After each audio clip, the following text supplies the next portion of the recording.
So if you can't sit like this in a squat, toes up, chest up, shoulders back, this video is for you, why you need to be able to sit like this. The squat is one of the foundational exercises. Squats, deadlifts, pull-ups, push-ups. Squat is probably most responsible for injury prevention. So if you're able to go through a full range of motion on a squat, that means everything else is working together. Your shoulders have to stay mobile, your lower back, your hips, your knees, all these points that typically end up breaking as we get older because we lose mobility. If you've ever seen a toddler, they can sit like that and they will sit like that and play in that stance, which as adults, it gets harder and harder. We get tightened up. But I always talk about improving range of motion and flexibility through proper strength training. So when you have the right form, you can vastly improve your chance of putting on muscle, burning more fat, but most importantly, staying injury-free, because when you're able to bend, for the analogy like with grass bends with the wind, if we get rigid and something pushes us, we will snap, and that's where all these breaks come in later in life. So even if you're not working out to put on muscle or to lose fat, you need to stay mobile. You've got to stay mobile. And so most people can't even fathom getting that low on a squat.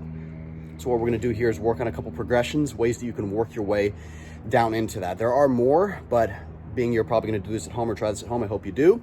We're just going to use a chair right here and then a wall. So that's all you'll need to try these two things. We'll start with the chair. Here's what we're doing. So to get you started, we're going to have a chair. And all you're gonna do is use the edge of it, make sure it's heavy enough to support a little bit of weight. So maybe you're using a couch or somebody's sitting in the chair, or you could use something like a rail, whatever you have, but you just want a little bit of support. And what we wanna work on is sitting back on the hips and keeping the knees well behind the shoes. Here's what I mean. The whole goal here is just to have something you can get some leverage on, you can lean back and use to help you get deeper and deeper. So whenever you're doing anything squat based, the first little movement is always hips. So it's not knees going down, it's always butt going back. And so what that looks like with this is hips go back, sit back, watch where my knees are relative to the ankles, and I'm able to use this for a little leverage, even lean back a little bit, and then come up, okay? So knees aren't going forward. If you sense that happening, one, it's gonna hurt, and two, you're not using the big muscles, and so that's what we're using this for. And if this is as deep as you can get today on day one, that's totally fine. Use this, and then little by little, we wanna work you down all the way to that, about parallel. You can get down if you can, toes up are in the shoes, shoulders are back, and use that. Once you're good on your own, you step away from it, or you can even just have a little bit, little by little, progressing through that full range of motion, full depth. So once you feel comfortable on the chair squats, leaning back, getting low, you can then progress to this wall test. Just you need a flat wall. The closer you get, the harder it's gonna be. Here's how these look. Okay, step two is with the wall.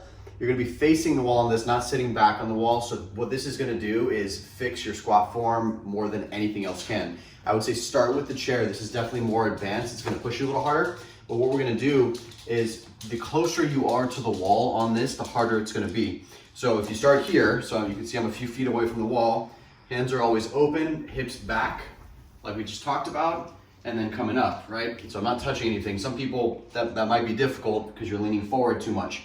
The tighter you get to the wall, the harder it's gonna be. So if I'm here, the only way I can get down is if the range of motion is right, if the form is right, if the hips are active, if shoulders are back, so if my shoulders roll forward, so say the knees go forward here, I hit the wall, that's wrong, right? So you keep working your way up little by little by little, and you should feel that even in your mid back. You're gonna feel in places you had no idea you'd feel from a squat, because it's really a total body exercise. But when you get used to moving through the world like that, this right here applies to everything. If you're sitting at your desk, that's the posture you wanna have. If you're doing a bench press, that's the posture you wanna have. So it's not just squat based. And that's why I talk about this being probably the most important movement. I think deadlift, it probably burns more calories from a fat loss standpoint, but from a functional standpoint, the squat is, you gotta have it. So my friends, put these to use. Put these to use today, and this is something you should be working on and practicing as you go. You don't get anything, mobility is not gonna come back in a day. So you wanna start incorporating this with your strength training. Remember, the warmer you are when you're going through these progressions, the deeper you're gonna be able to be. So do some jump rope beforehand, or try this mobility stuff after you've done your workout, your walk, whatever you're doing today. That's what I do. You're more pliable, muscles are more pliable when you're warm. So typically the static stretching and everything is done after the workout. You can also do this mobility stuff after the workout, but this stuff is super important. It's foundational. If you don't have this good, the open hips and your ability to get low, you're closer and closer and closer to injury, and you're not able to do the more compound, complex exercises that actually burn more fat and add more muscle in a much more efficient way. So get the basics down, work on these. I'll shoot a deadlift one coming up for you guys soon, which is also super important, but the squat is super functional. You're picking up kids, you drop a pencil, you need to start using this form in order to protect yourself, add muscle, get lean, stay safe. Be sure to share, tag a friend that needs it. We appreciate you guys. We'll see you soon.